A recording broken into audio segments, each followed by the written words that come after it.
This is a quick demonstration of how to nest into multiple sheets using Magpie.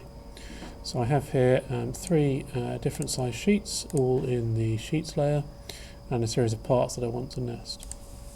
First I'm going to nest these parts. I'm going to nest all the parts into the first two sheets. So I make sure I'm in selection mode, and then I make sure I can select just the first two sheets and all the parts.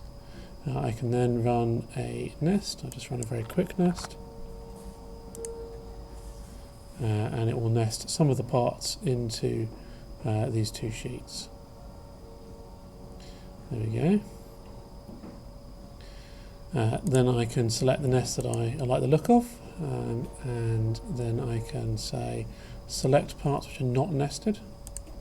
And if I hold down the shift key, I can then select the next sheet to be nested. Then I need to be in selection mode here, and now I need to turn on add to nest, and then I can make a nest.